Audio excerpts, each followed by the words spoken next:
We cut out a minute ago where you wanted to we were talking about Deadpool and is Deadpool if Liefeld takes him to Image, which would, and I would argue too, is like in New Mutants number 98, you have three characters introduced. You've got Deadpool, Gideon, and Domino. And Domino to some degree goes with Liefeld as Vogue. Vogue looks fairly similar to Domino, functions in a somewhat similar capacity, but Domino never really caught fire in general. Domino still to some degree hasn't happened, even though she's kind of a cool looking character, but she never really blew up. And I actually really liked Gideon. I thought Gideon was a neat character idea as well. A cool villain. They set up a lot of stuff in New Mutants to kind of sell Gideon. And ultimately, Gideon never went anywhere because I don't think they ever fully played out the repercussions of turning Sunspot to the dark side and having this corporate mogul who's also a mutant, manipulating the riches, the fortunes of Robert DaCosta's family and, being involved with all this other stuff. They went off on that stupid extremist tangent with the immortal Highlander versions of the mutants and shit. And so Gideon never happens, and Liefeld never takes Gideon back either and does something similar with him over at Image, the way that to a large degree Shaft was Shattershot part 2 to some degree.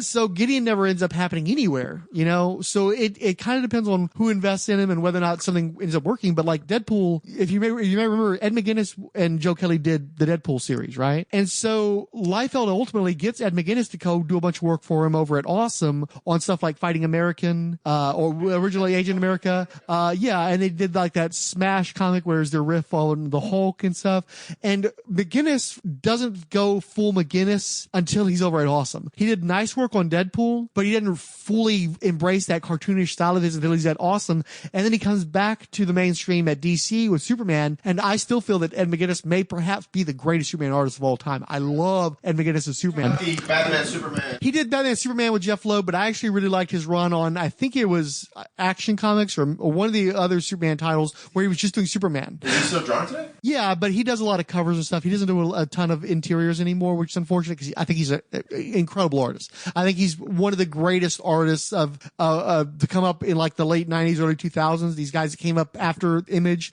one of the last of like the real superstar artists. McGuinness is just fantastic. I love his work. But when he was at Marvel, he was not Ed McGuinness yet. It was after he went to Awesome. That's when he figured out the style that he has today. That's where it developed, was at Awesome. And then when he comes on to Superman, it's just like the perfect marriage of character and imagery. And of course, he was an incredible Hulk artist as well. And I don't mean he's an incredible Hulk artist. I mean, on the Hulk, he was an incredible artist.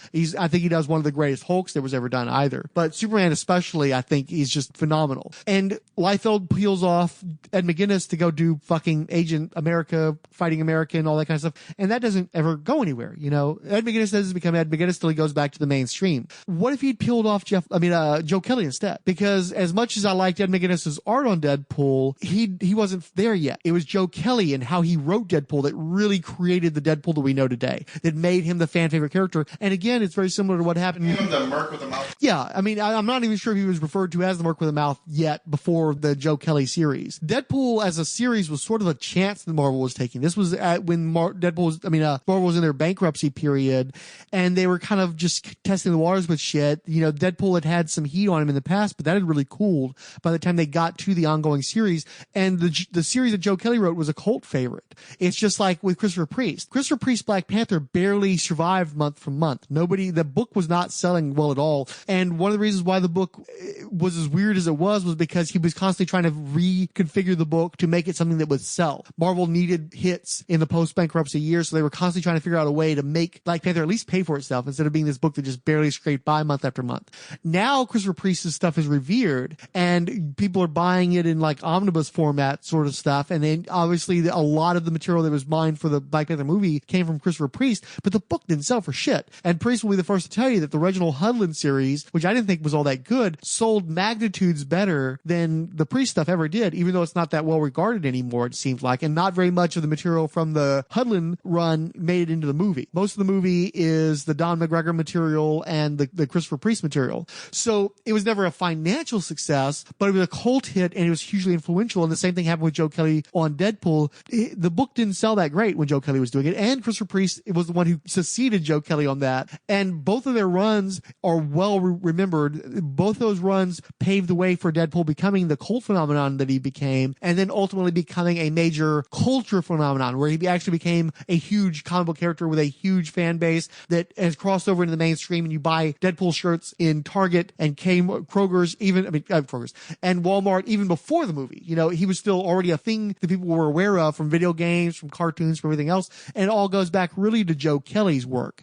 But for some reason, Liefeld doesn't go and give Joe Kelly some coin and have him come over and write some stuff over at Awesome. He was content to let Jeff Loeb write everything over at Awesome, and he would just pull off all these hot artists like Ian Churchill and McGinnis, Scott Platt, Stephen Platt. Right. And with the exception of getting Alan Moore in the mix as well. But he would have like a couple of writers, and then everything else was about getting the hot artists and paying them a ton of money. And it's like, well, maybe what you really need is a guy like a Joe Kelly to help build up your brand. There's a Youngblood series that never completed. You have a Mark Millar series that was never, like, you have these hot art writers, and their series are never completed. And that never happens. Well, and that was at a point though where the money wasn't there. There were some payment issues at that point. So that's part of why that didn't happen. But you know, you'd have to write a much smaller check to Joe Kelly. Maybe you should have realized that what was making Deadpool pop wasn't the art, it was the writing, or at least the marriage of both. And maybe take that creative team and do something with them. And they didn't do that. And I think that's one of the bad decisions that ended up hurting them. That's one of the reasons why you never got another Deadpool, even though they tried to turn Bloodstrike into Deadpool. Well, maybe you needed to get Joe Kelly to make that happen. Maybe you needed the writer, not so much the artist. Wow, okay, so that's the first part of our what if. Here's the second part of your what if. What if the founding fathers of Image are leaving, but it's not the 7 you think? Let's see, we'll throw Jim Lee in there just because the art. I want Jim Starlin because he's such a strong personality. After we met him, that would have been an amazing fight between. Well, it's somewhat bizarre that Starlin, and that was one of the many. Well, okay, well, but just before you even get started on that, though, one of the things that I really wanted to talk to Starlin about, but when I met him, I lost the list of questions I'd managed to cobble together, and just because of various time pressures, I could not put together the list of questions I really wanted, the kind of deep dive stuff I wanted to do. But one of the things I wanted to talk to him about, and I didn't because I'm rattling stuff off the top of my head with a clock ticking. But one of the things I wanted to ask him is why wasn't he at Image? And I know one of the answers for that because Jim Starlin had been at First for years, and he'd also dabbled with creator-owned work over at DC, and it wasn't lighting up the way that, you know, one would have hoped. Well, he kind of had to rebuild his brand because he had started to rebuild his brand after the 80s had kind of seen him not sell to the same degree because he was off the independents. He was just doing he was making more. He was the Prince model where he's off at a non-major label, but because he owns more of the rights, he's making more money, so he's still doing fine, but he's not as visible anymore. He's not keeping he's not keeping himself out there the way he used to. So the late 80s, Starlin started to rebuild his brand with stuff like his Batman run where he killed off Robin, which was a pretty big deal. And he did the Cult with Bernie Wrightson, and that was a pretty big deal. But then after that, he'd had some stuff that wasn't that well received. Gilgamesh 2, The Weird. I kind of fell off the Starlin train a little bit after, I not Gilgamesh, but not Greed, Breed. Okay. I really liked Breed. 1, 2, and 3. I thought they were really. And Breed was set up over at Bravura, which was Malibu's second Image, basically. They launched Image, and then they took that money and they put it into the Ultraverse, which is their shared universe of properties. And they hired a bunch of Bronze Age writers and mid-range artists to kind of put together this universe that was owned by the company, in which the creators had a share of the property, but they didn't own any of those properties. They just had a stake in them. They had like participation, but they don't own any of those characters. So they also decided to try to pull some bigger name talent with the Bravura line, which was basically the same deal as they had with Image, where it was 100% creator owned, but they weren't able to get like the hottest artists in comics at that time, but they got a lot of guys that were solid, that were well known, including Howard Chaykin, who was a pioneer at First Comics and at Pacific. So he was one of the first guys that got away from the mainstream and was doing independent books, creator owned books. So they got him for Bravura. They got Jim Starlin. Jim Starlin also pulled in Peter David, who had been writing Red Star previously, and already because then you would have Peter David walking in the offices of Image where Eric Larson is walking around. Well, you wouldn't. That's just it. That was one of the issues, was that there were these animosities that were formed around the creation of Image that continue to this day, where there's certain people that should have been at Image that weren't. Like John Byrne had a great animosity toward the Image creators, even though they were all his children. And so he never has done anything with Image Comics. He wants nothing to do with Image Comics. And he, in fact, created a rival group over at Dark Horse, the Dark Horse Mavericks, I think they were called, where it was him and Mike Mignola and Art Adams and a few other guys. And they were basically in direct competition with Image Comics as this imprint over at Dark Horse, while Jim Starlin, Howard Chaykin, Gil Kane, Stephen Grant, Dan Jurgens at one point in time, although I don't think it ever came about. There were a number of people who were somewhat similar mindset. They set up over at at Bravura. And I'm sure one of the reasons why they set up at Bravura was because Image had brought in a lot of those early independent creators like Mike Grell, Keith Giffen, and then they cut their throats and left them for dead because they weren't putting out books in the time frame that they wanted them to. They weren't putting out the cutting edge type of material they wanted, so they just cut their asses loose pretty brutally. And so after that happened, I'm sure the guys like Jim Starlin didn't feel welcome over at Image. But at the time period when Image was coming about, he was rebuilding his brand because he had done some stuff over at DC. He'd killed Robin, but then he'd been fired from the Batman titles when the backlash came over killing Robin. All of his work right up at DC, so he was trying to rebuild yet again over at Marvel with Silver Surfer. He took over Silver Surfer from, I believe, Steve Englehart, and was just starting to begin a new cycle of Thanos stories. Then the Image exodus happened, and he goes from a guy in like a mid-range Marvel book with a little bit of heat on it because of Ron Lim to being one of the books that's really to the fore of Marvel. Because really, once the Image creators left, what they had were the X titles and things like Silver Surfer that had some heat. So once Infinity Gauntlet got started, and that was a huge success, basically Jim Starlin had a whole industry around himself at Marvel, making tons of money, making tons of royalties, and rebuilding his brand. So because he was still rebuilding, where the Image guys were at the peak already when they left to do Image, he had to kind of make his name all over again in the 1990s. And so by the time he had done that through the Infinity books, Image didn't seem to be a welcome place for him, so he ends up over at Bravura instead. So even though I wanted to ask him that and find out what his opinions were, realistically it's easy to kind of just do the math, figure out, that he wasn't hot anymore. He needed to get heat again. He had a solid gig over at Marvel. In fact, he was reaping the benefits of the Image guys leaving. He was one of the guys who got a bigger profile because Image wasn't around to suck all the oxygen out of the room anymore. So yeah, it makes total sense why he wouldn't be at Image. But again,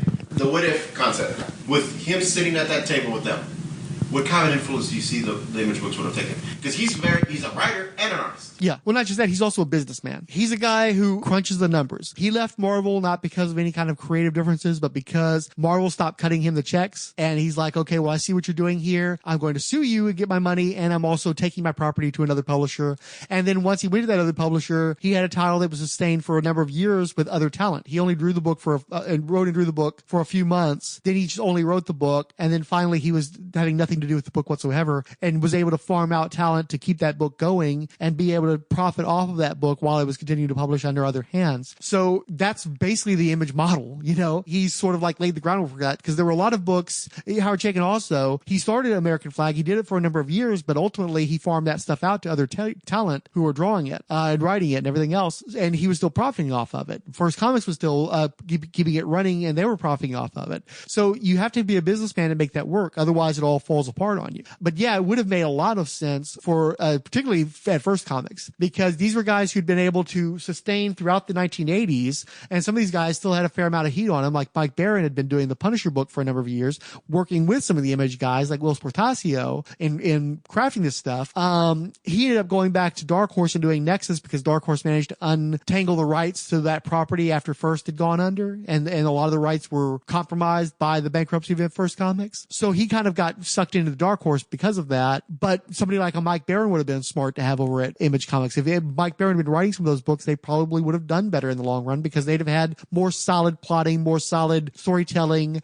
You wouldn't be making fun of Image Comics 30 years later over their writing choices from the books over the first couple of years. So in other words, you would see from what we were playing around with here, I'm gathering that the Image books would have seen, like we would see collections of these books. Because I don't see trades for these books. For the most part, yeah. Well, in part because they were just so heavily overproduced, but also there's a real lack of demand because they're not great reads for the most part. Look at the ones that get collected. Spawn has been in print for ages because it's one of the better books. Savage Dragon the same way. There's a demand for those books. That's why they're in print. They're not going to print them just out of vanity because it costs too much money to keep things in print these days. They could just leave them as digital copies. For instance, Liefeld's catalog is not really in print. Aside from them taking the revised version of Youngblood and breaking it up into 4 chapters for sale on Comixology, that's it for Youngblood until you get to the newer versions in the 2000s. You just can't get those Youngblood books in digital copies. They don't exist because there's not a market for it because they're infamous. They're not well regarded. People don't want to buy those books. But generally speaking, it's not seen as financially feasible to do that. So yeah, if the books had stronger writing, if they'd been able to build a more faithful following for reasons beyond their aesthetic qualities, the visuals, yeah, it would have helped them in the long run. And if they'd had a few guys that were writer artists too, like they may not listen to Mike Baron or they might not listen to Fabian Nicieza, the kind of guys that they were working with. But if Howard Chaykin, a writer artist who'd been in the trenches for years, had been talking to them and writing some of their stuff, that might have helped them out in the business end and in the writing end. And certainly Jim Starlin would have been the same way. But because I picture a Spawn drawn by McFarlane, written by Jim Starlin would have been that would have been great. Yeah, amazing.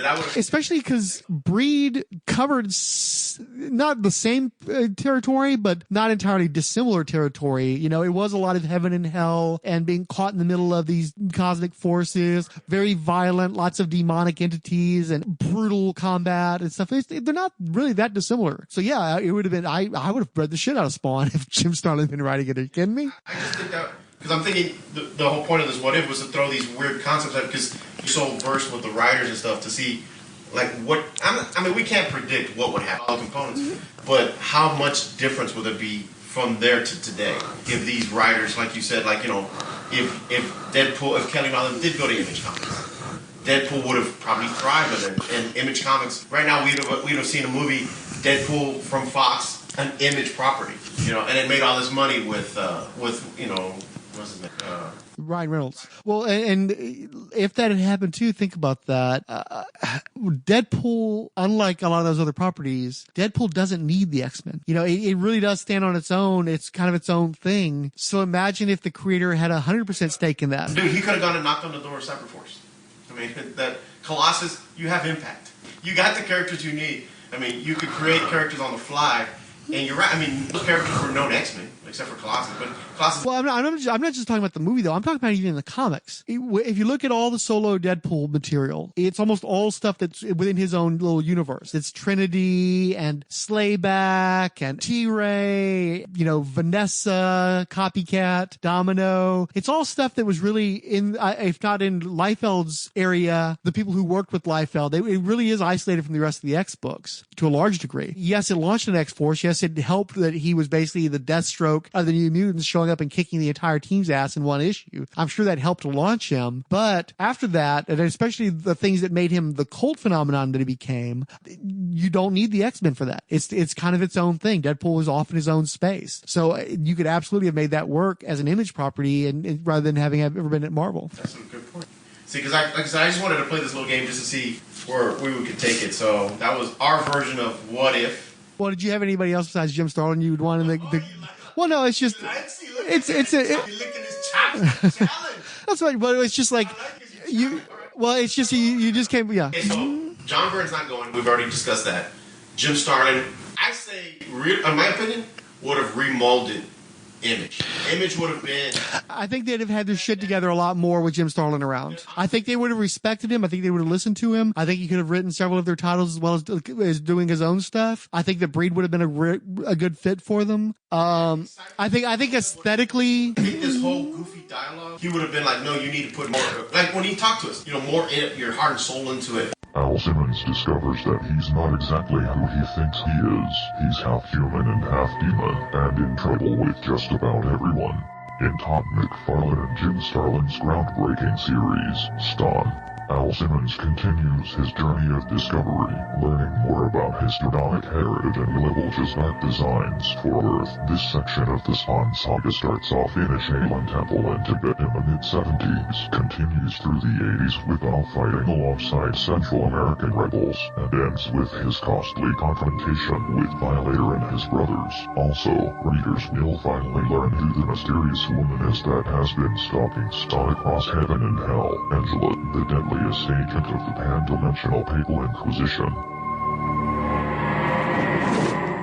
I think, number one, Jim Starlin writing Spawn, God, if the gods were up to make that happen, even in 3 parts, that would be amazing. If he's not there, the Infinity Gauntlet is taken to... Well, Infinity Gauntlet doesn't work in Image Comics, though. Image Comics doesn't do cosmic well. You need a... But remember, he created their cosmic universe. He said, people asked him, how did you come up with this? He's like, I looked at pretty books and saw cool people. But the materials were there, but also you've got to understand that Image, but it works. Infinity Gauntlet works because it's the Marvel universe that he's playing with. You know, if you go and you have, you know, Master Chaos and Lord Order and Eternity and all that shit, if you just port that to Image, they don't work. They only work because it's part of the Marvel universe. What does Marvel and DC have that Image doesn't have? You're right. They have those galactic characters. Those characters that are moving outside the scope of the characters on the planet.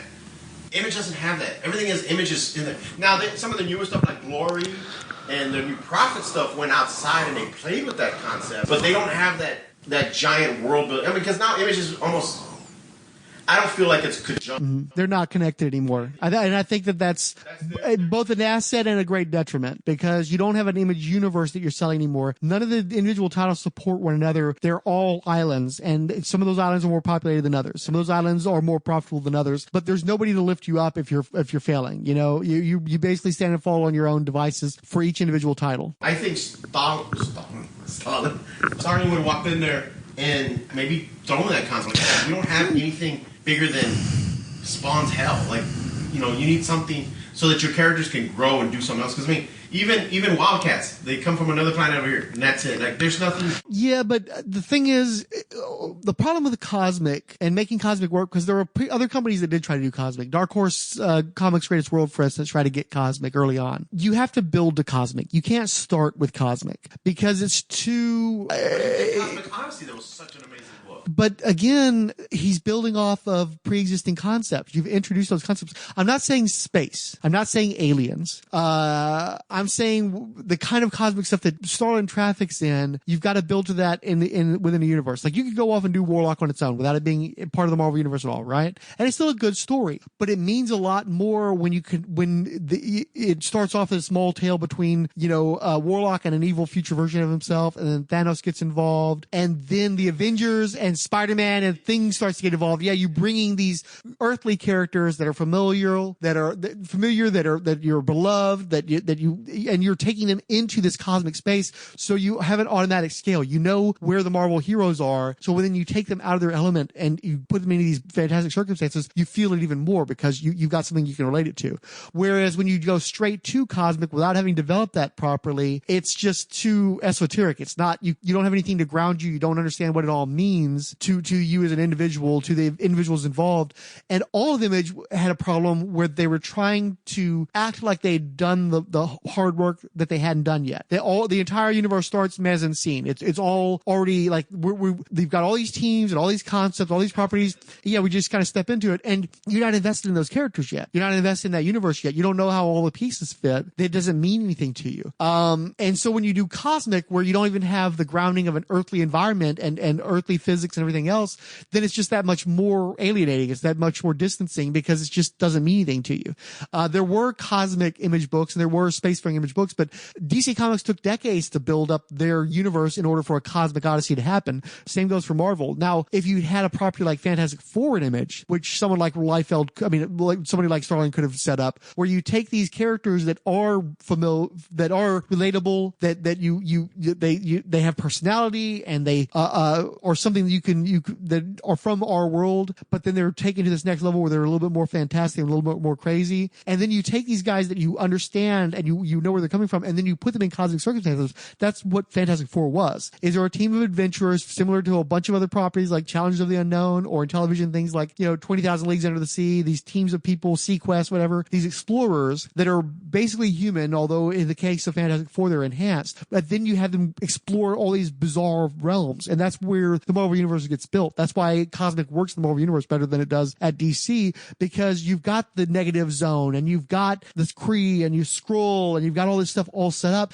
And so when you come across that stuff, it matters to you. It means something. There's Kree guys running around in Warlock. You tend to forget that, but they're there, and it gives you a sense of where Warlock is within this cosmos. With Cosmic Odyssey, DC had all these fun sci-fi concepts from the 50s and 60s that weren't really working anymore. And so Starlin put them all together and tied them into the new gods and made them all kind of relate to one another, so that they kind of lifted all of them up. The Thanagarians weren't that interesting. The Ranians weren't that interesting. The Tamaranians weren't all that interesting. New gods themselves were just sort of kind of come back after years of disuse. They'd been built up by superpowers, their connection to the toy line, but the superpower stories were pretty terrible. So you needed an actual story within the DC continuity that fans could get behind, not just toy manufacturers. And so by putting them all together, it revitalized them all, because you got to see how they interact with one another. But you have to build it. You can't that just doesn't just happen. So unless you're going to have a Fantastic Four to create a universe for Image, everything's earthbound. And Image does have its own universe. It is interconnected, but it's interconnected through government agencies and black ops and clandestine operations and international soldiers, super soldiers, and all that kind of stuff. But by making it such a grounded universe, it's very hard to go cosmic. They needed to build their Earth before they could build their stars. Gotcha. That's a good point. Okay, one more writer who we're going to throw in the final.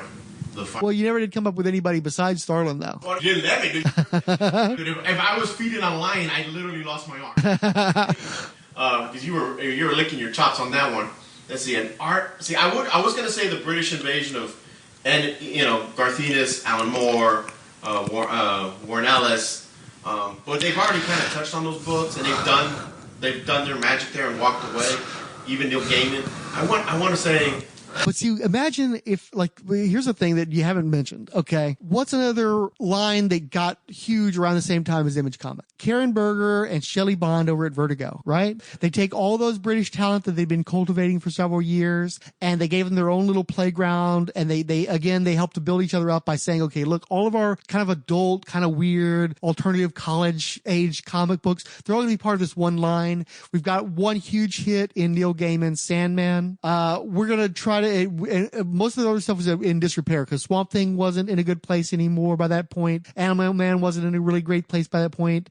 Doom Patrol was this is before Vertigo. Okay. This is before Vertigo was coming in. Doom Patrol was kind of, petering out, because if Grant Morrison hadn't left yet, he was kind of on his way out. So really the properties that had built the house that became Vertigo were kind of faltering. The only one that was still holding strong was Sandman. Even that was in its final years, right? But by virtue of the coolness by association of Sandman, by virtue of launching the Series of Death miniseries at that same time, by having the same talents producing new works that started to catch people's imagination, and taking properties that had been continuing to do well, like Hellblazer under Enos and Dillon, they managed to build up this whole line of cool British flavored books at a time where alternative stuff was the hip thing, Nirvana and all that kind of bullshit.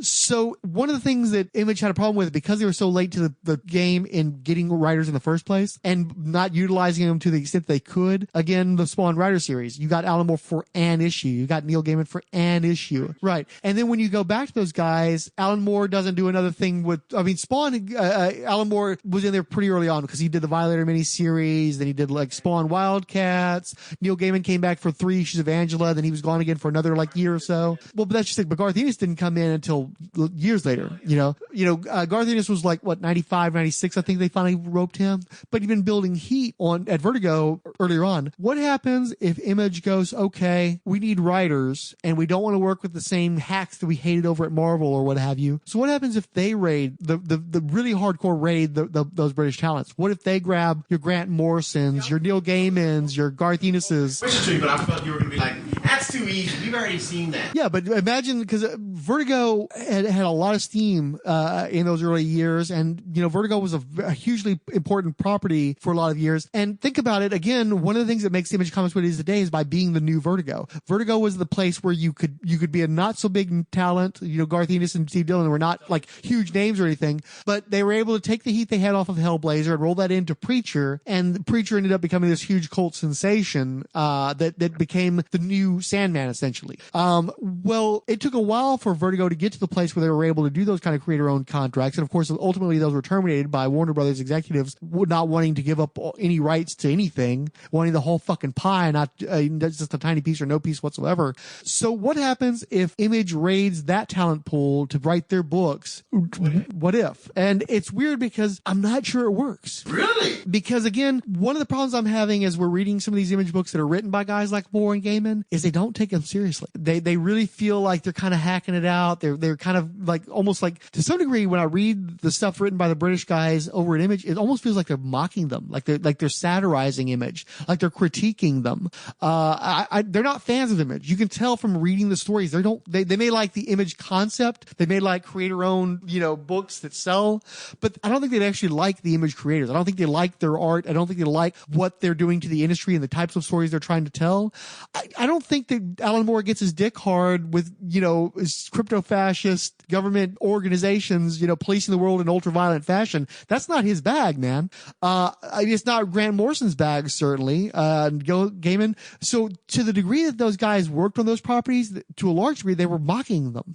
You look at Alan Moore, what's the first thing Alan Moore does when he takes over Wildcats? He completely deconstructs the concept. He reveals that the Wildcats are actually kind of a bunch of villains and assholes, and they're essentially a bunch of racists. Oh, it was one of my favorite characters in his run. Well, and he also, again, he created a whole new group of characters for his own interests, and those guys don't fare very well, within his story as far as how they look, what their morality and their decision makings are very problematic. But like the core Wildcats characters, they're ripped to pieces. It was difficult to see how the Wildcats could even continue to function after the story that Alan Moore told with them. They made that happen. They kind of forced that to happen. But realistically, it would make more sense if the Wildcats just completely disbanded after all the stuff they went through on Kara in the Alan Moore story. So I'm not sure you have the same kind of stories. And if you don't have those kind of stories, I don't think that Image and Vertigo had the same audiences. And I don't think that the talent at Vertigo really had a taste for the type of stories that Image's audience wanted to read. I think that they'd actually maybe have done better over at Valiant,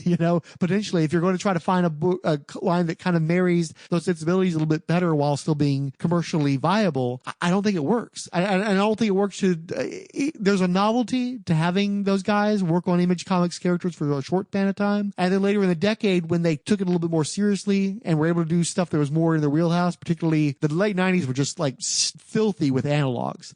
Guys like, let's face it, what did Alan Moore do when he was writing Supreme? He wrote the Silver and Bronze Age Superman stories he would have liked to have seen told that he knew couldn't be told in the post-crisis environment under guys like Mike Carlin. But he was telling Superman stories. Those weren't Supreme stories.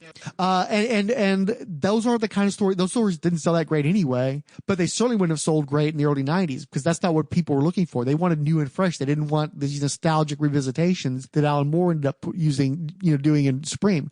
So no, I actually think it doesn't work. I think that you needed compatible writers to work with Image, which they ultimately had. That's why Wildstorm did as well as it did, because they got guys like James Robinson who could write in that fashion, who could write to those type of interests, who had at least some degree of interest in that sort of stuff himself. I've never been struck by James Robinson being a particularly political writer.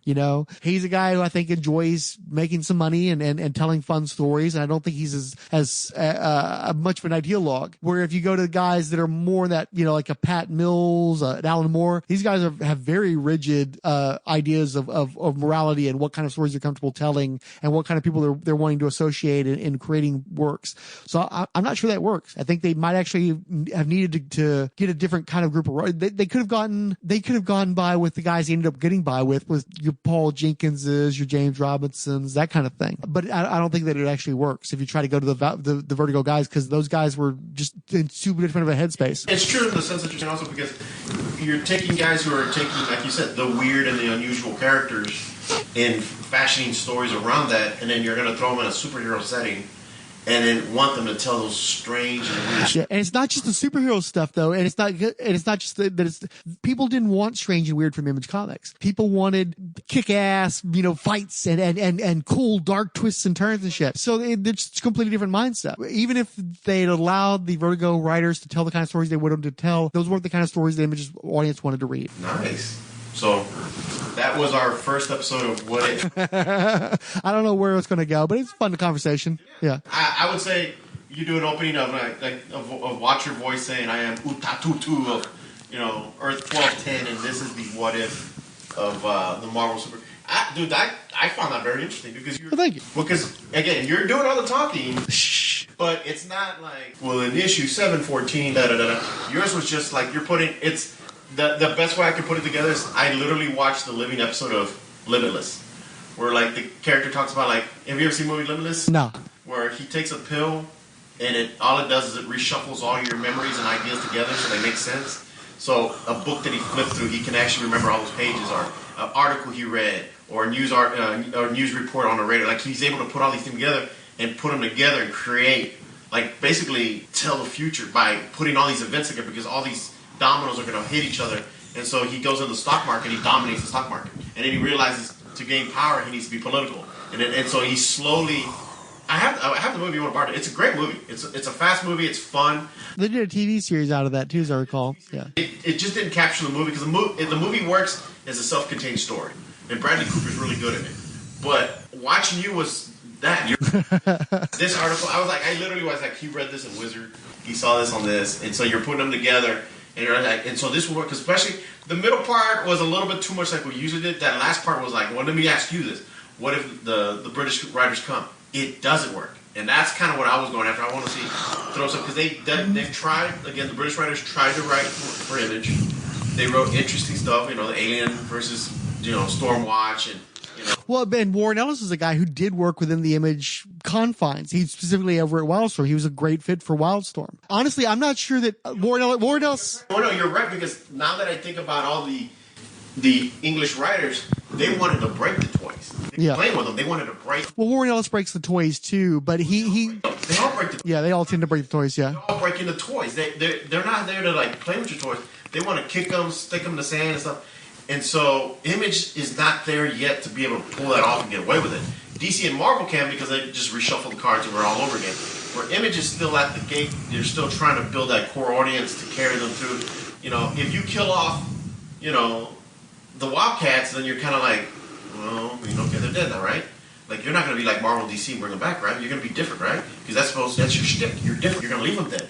And they can't do that. So, like, I was sitting there and I was trying to remember the Alan Moore stuff, and I was like, you're right, because when they go to the planet, you find out, like, Maul comes from a planet, like, his people are slaves, and Warblade's people are, like, these sociopath killers, and, like, they're all kind of broken up into social classes, and they're all beneath everyone else, and then Voodoo's, like, the scum of them all, but then we just read, like, 10 issues ago where they're all best friends holding hands, and Alan Moore's like, no, there's a class level, they're all this, and I remember reading that at the time and thinking, wow, that's really fucked up. But you're right. That felt more Vertigo than it felt Image. Well, and when they tried to pull them back together again after Moore left, it didn't work. I stuck with the book up through like around issue 50, and it never made sense that these people were hanging out together anymore. And honestly, I mean, Wildcats, they didn't get back together again until Joe Casey. And Joe Casey's another guy who could work within the Wildstorm framework, because Wildstorm specifically became the Vertigo of superheroes. That's what DC was buying when they bought Wildstorm, was you had writers who were doing Vertigoized superhero stuff and made that work, and you were buying the talent pool, the artist pool. Authority's the best example. Yeah. Anti-heroes to the point where even DC was like, the elite, they make fun of them by saying, well, they're two anti-heroes. Like, Superman is the pinnacle of what a hero should be. But at the point, I remember going to your shop and people would pick up Authority before they would touch a Superman comic. Because it was cool.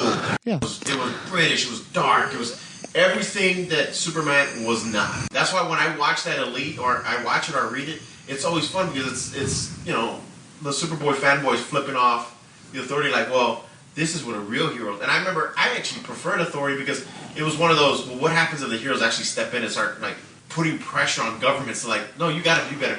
I mean, what was his name? Hawksmoor? I mean, he basically tells the governments, shape up, we're going to do it for you.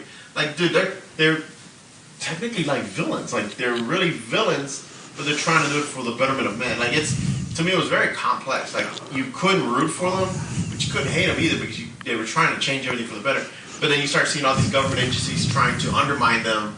And, I mean, to me, that was a very complex story. I don't know if DC could pull that off. Yeah. Well, and that was part of the problem is that DC bought Wildstorm a few years too soon because they bought Wildstorm and then they tore it to pieces. Wildstorm, it was hilarious because I wouldn't go as far. They didn't strip mine it. Marvel strip mined Malibu. That was a whole different thing. DC bought the Wildstorm again because they had the Vertigo superheroes and because they had the talent pool. But the wrong people were in control of DC at the time that happened, specifically Paul Levitz. And the thing that made Wildstorm work was because it was like, we're gonna push the boundaries. We're gonna do stuff that nobody else is doing in comics, and we've got talent like Alan Moore that wants to push those boundaries. And then when you bring them to DC, well, there's already a lot of bad blood between Alan Moore and DC, and so Alan Moore is already feeling compromised and already looking for the exit, even though he stuck with it for a long period of time. But he still kind of wants to get out of there. He's not happy with where he's at, and because he's being censored, and Mark Miller's being censored, and for all I know, Warren Ellis perhaps is being censored.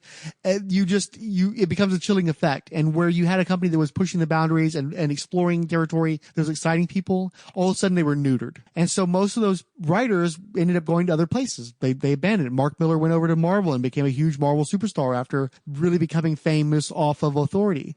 Warren Ellis went back to Marvel after he'd been there for a while and left DC and Wildstorm behind.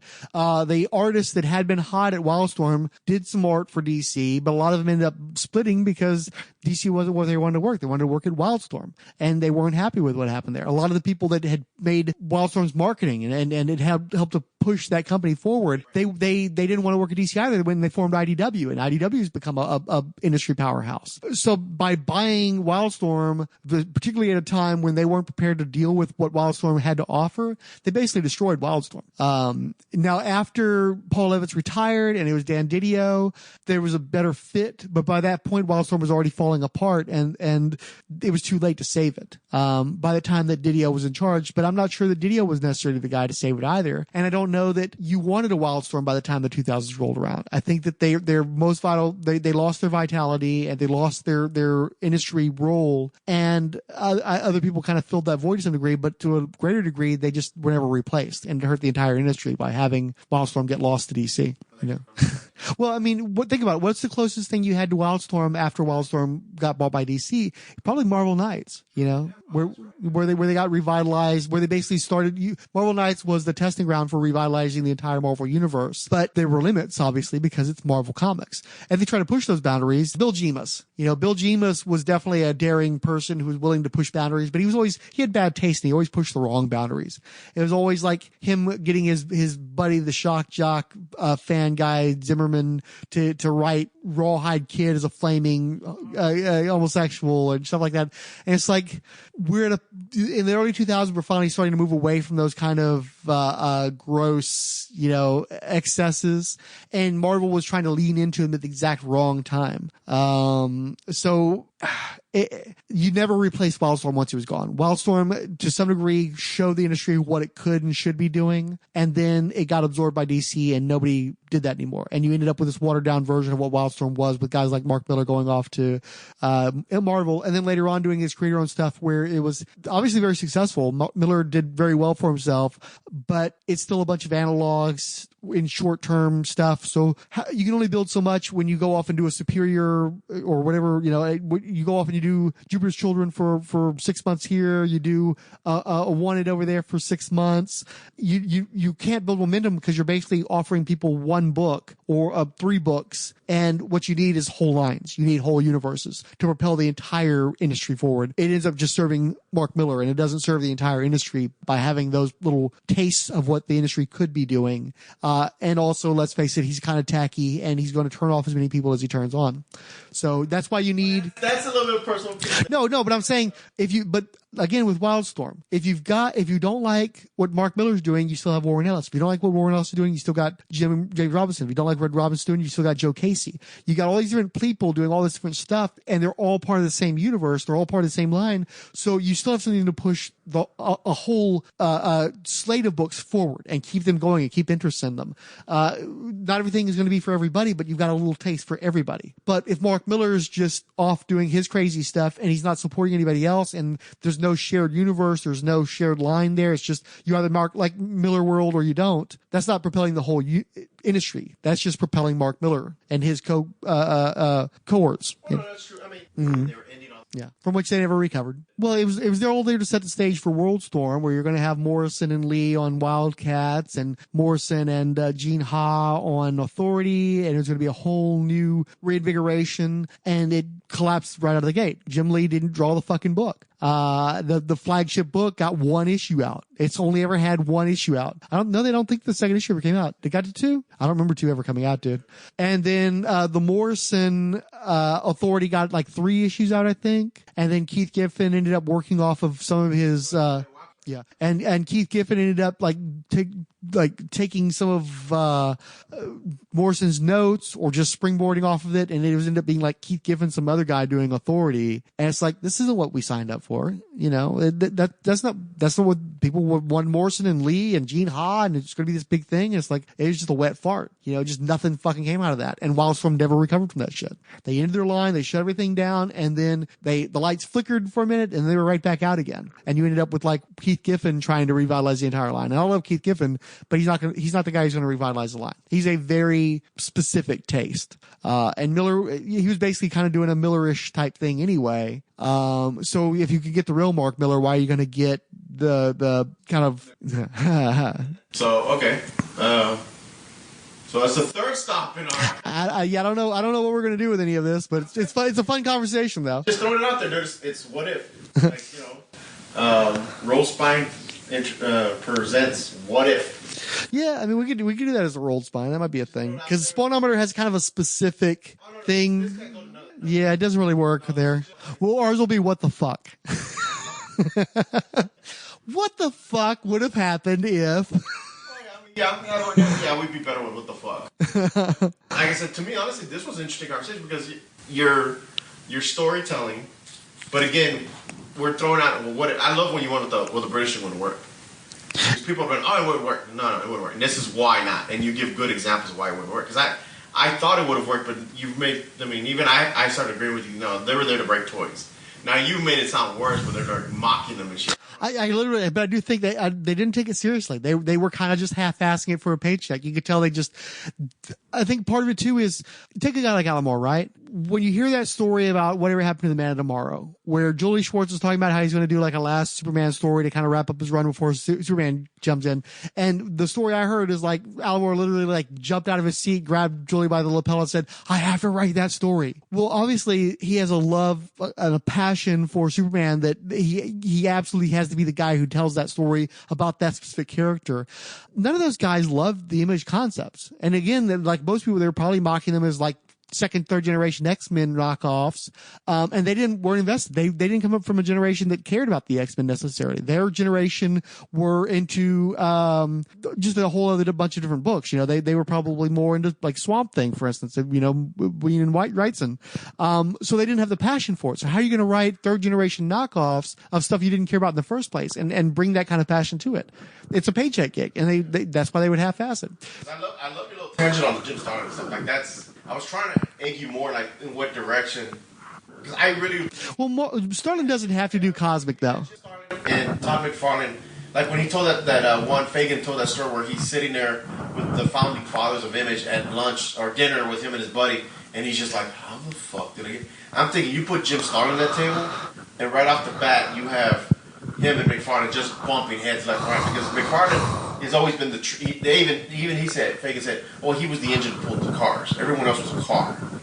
McFarlane was the engine." Well, Starlin is an engine, so you would have two different engines. McFarlane, who's just an artist, who says this is the way it is, and you have Jim Starlin that's like, "Well, I've been in the industry, and this is how it works." And how does that affect all the writers? Eric Larson's like, "Fuck y'all, I'm gonna go play in my sandbox," and he's good.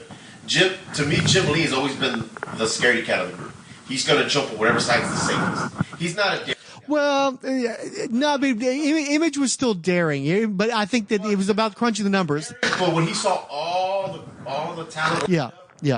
He would have been the first guy. He was one of the last guys. There's a reason for that. Yeah. So he was probably the first artist whenever they were like, hey, let's do a team up. Let's do it real quick. He's not burning bridges. He doesn't burn bridges. Layfield burns bridges. Yeah. No, I'm sorry. I take that back. McFarlane doesn't just burn the bridge. He burns it and pisses on it. It's funny. Because he's got to be the guy. He's got to be right all the time. He's a dick. But talking to Starling, I think Starling would have been like, listen here, little boy. This is how shit works. But I don't think that the egos work. I don't think that Starlin, because you keep bringing up Starlin with McFarlane, I don't think you can have that combination. Right. That's just oil and water. I don't think that they work together. You know, I think that like the properties, it's like you're saying, their aesthetic works. I think that Jim Starlin writing Spawn makes sense, but I don't think that Jim Starlin and Todd McFarlane work together. So either Starlin has to work with somebody else, which minimizes the impact. Like if you've got Starlin and Greg Capullo, maybe that works. That might be something that could happen. But that means you've got, a year change to however many years where Image has already kind of been launched. So if you're talking about Jim Starlin being there as a founder, he's not writing Spawn. No. Actually, it would have been kind of cool. Could you imagine Garth Ennis doing the demon type stuff with Spawn? Ooh. That would have been pretty sweet. And he'd have been quite gettable. Yeah. Because not just the demon stuff, but also Hellblazer. Going into those kind of edgy areas, but with McFarlane artwork and with that kind of promotional machine behind him. That could have really been something. That would have been really interesting to read. Yeah, because see, and that's what I like about the What Ifs, because that makes you think. I think if Garth Ennis was there at his prime, I think him and Steve Dillon would have taken Preacher to Image. I think Preacher would have been an Image, and that would have been the first Walking Dead of their series. Like you said, that would have been there. Potentially, but again, Image had an audience that wasn't the same as Vertigo's audience. I think that maybe you needed the surroundings of Vertigo. Vertigo had an audience that had read Sandman, and Sandman was over with, and they wanted to find another Sandman. They wanted another book like that. And Preacher was a different beast, but it was in the same headspace to some degree. It appealed to the same audience. Vertigo would, if you were to take Vertigo and put it inside Image, it wouldn't work. You know what Jim Starlin would have been on? Wildcats. Starlin would have been a good fit on Wildcats because he could do the paramilitary stuff okay. He had some interest in that as long as he didn't have to draw it. Paramilitary mixed with all that space shit, all the alien stuff and everything. I can see that working. I can see that being a good fit. And I think that Starlin is a guy who could work with Jim Lee and vice versa. Obviously, Lee was looking more cutting edge. That's why he ended up going with guys that were further out than Starlin was. But if you're talking about like the early issues, like the first year where you just needed somebody to write this and make it stronger, Starlin would have been a pretty good fit, I think. On Wildcats? What about Cyberforce or something like that? Too tech savvy? He's not the fit for that, but I'm trying to think of somebody who does that kind of thing well in comics, because it's not something that really gets done well in comics. Warren Ellis would have been a great fit for it, but I don't know if he was on anybody's radar at the start of Image. Because he hadn't even done Doom 2099 yet by that point. I think he might have just barely been doing Excalibur, so I don't know if he was around to be doing stuff back then yet. Simon Furman would have been a pretty good fit, even though I don't think he would have been on anybody's radar. Who did a bunch of stuff for Marvel UK, like the Transformers books, Dragon's Claws, Death's Head. He'd have been a pretty good fit for Cyberforce, I think. Striker, Reapclaw, Heatwave, Psyblade, Impact, Velocity. They were once the finest cybernetically enhanced mutant gladiators in the world. But this is not the world that you and I know. Earth in the future is a planet moving ever closer towards its sun. The seas are drying up, the animals are dying, and single unrest runs rampant in the streets of every town and city. Disbanded by the feds when the cyber corporations were finally regulated, the superhumans for hire must now reunite to save both man and mutant kind. Cyberforce, created by Mark Silvestri, with scripts by Simon Furman. Pat Mills, I think he would have turned it. Talking about martial law now. Right. Pat Mills would have been turning it into a anti-corporate screed. He would have had to satirize the basic premise of Cyberforce. So I'm not sure that kind of satire works with Mark Silvestri artwork. I think you need somebody who's willing to kind of go along with it, and I think that Mills would have broken that toy. I think he'd have broken any of them, I think. I don't think he'd have worked with any of the Image guys particularly well. Maybe Shadowhawk, because it could have been another one of those deals where he was attacking fascism, but in this case, the vigilantism. But I think he would have demonized the character of Shadowhawk. He would have definitely,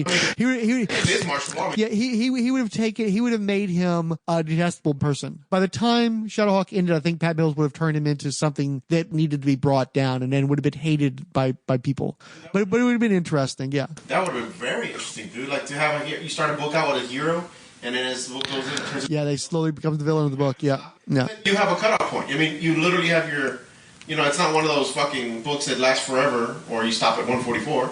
You basically, like, we're going to start a hero, and then at the end he's going to be a villain. And guess what? I need your heroes to come and stop he's out of control. Ooh, that would have been really long. After he's handed a maid's death sentence and watches his hood fall into ruin from the man's drugs and oppression, the final straw for Paul Johnstone is watching a superpowered arsonist set free with little more than a slap on the wrist due to his social status. Paul is disillusioned by the legal system of his era and takes possession of a mystical helm dating back to ancient Egypt, taking up the mantle of Shadowhawk. Created by Jim Valentino with scripts by Pat Mills and Tony Skinner. With the Youngblood, if you're going to show what happens if superheroes had press agents and did lines of coke and shit like that, obviously that's Chaykin. Howard Chaykin? Howard Chaykin on Youngblood. Million. Peter Milligan could have made that work too, but again, Milligan was a Vertigo guy. He's a guy who's willing to play around with that kind of stuff, though. So that would be a possibility. He would have definitely been more accessible. Chaykin's a guy who's not for everybody. He's a guy who does not like slow down the bus and let you jump on, and so that might have been a little bit difficult. But the thing is Youngblood was so fractured anyway, was such like a hodgepodge of ideas that didn't get fully developed anyway. I think that Chaykin might have actually kind of steered into that and made that kind of work a little bit. It might have just been kind of like this weird sort of stream of consciousness commentary on celebrity superheroics. Always felt that. I mean, Ecstatics was basically Youngblood. That's what I'm saying. Reading that, I'm like, dude, that's Youngblood, but better. Because, I mean, the series was so, hell, they have their Layfield running around, their press agent. Yeah, and you even have the ultraviolence in Ecstatics the way you had in Youngblood. So that's why I was thinking Peter Miller. Yeah, no, I definitely can see that, yeah. Adored by fans, reviled by their fellow superhumans, Youngblood does the government's dirty jobs that others can't or won't. All they want in return is fame, money, sex, power and lucrative endorsement deals. Rob Liefeld and Peter Milligan, subversive, media-loving anti-hero star in a series of bizarre, hilarious and deadly adventures. See all your favorites, including Shaft, Die Hard, Chapel, Vogue, and Bodrock, in action against and alongside Prophet, Supreme, Glory and others. Who else? See, I don't think they would have brought on more artists as themselves. They wanted clones of their own artists. That ended up being the most successful. I think that they felt like the older school artists were diluting their appeal by making them seem more dated, more conventional. They wanted to be the cool kids and with the cool, flashy art, the new guys. So it's another writer. It would be hard to see them. I mean, I was gonna throw something out like a Stephen King or some shit like that. Like, well, no, you're not. If DC and Marvel can't get Stephen King, Image Comics didn't get Stephen King. That's not a good fit. Because they tried that. Marvel tried that. They did the Barkerverse for a while there. They had a whole line of books, and in fact, that's where the Wachowskis got their start. Oh, really? Yeah, the Wachowskis were writing Ecto Kid, and that's why they knew Steve Scroce, who was drawing it, and that team ended up working on Matrix together, and they also did the Doc Frankenstein books for Burly Man in the early 2000s. But yeah, that's where the Wachowskis got started, was on the Barker comic book line. That was the one they had the Pinhead, right? I don't think that the Pinhead stuff was at Epic. Yeah, Epic. And then, what they wanted to do is have Barker launch a line of like edgy superheroes. There was actually, they weren't in Marvel continuity, my recollection, but they were separate from Epic as well. It was the Razor line, and it was an imprint that was still part of Marvel, and I think still had a comic code authority, so they didn't mingle with the Hellraiser stuff at all. How did it do? Terrible. Was it horribly written or what? I hardly anybody I know ever read this stuff, so I can't really speak to it. Cause it's Saint Sinner, Ecto Kid. Oh, so a brand new creation. Yeah, they were brand new creations. That took existing characters. No. That could have been kind of interesting too, but no, they were brand new, and it came out the wrong time too. It came out right before the bust, and Marvel had already oversaturated the market anyway, so it was just another thing that Marvel was grinding out that nobody actually wanted or was asking for. Okay. I can't. There was a writer I thought about earlier, and it slipped away. Well, that was pretty good, man. I said we do that as a little, just throw it out there as a what. Yeah, it might just be the what the fuck episode. Yeah, what the fuck if? I'm telling you, people are gonna steal that, dude. They're gonna steal that idea.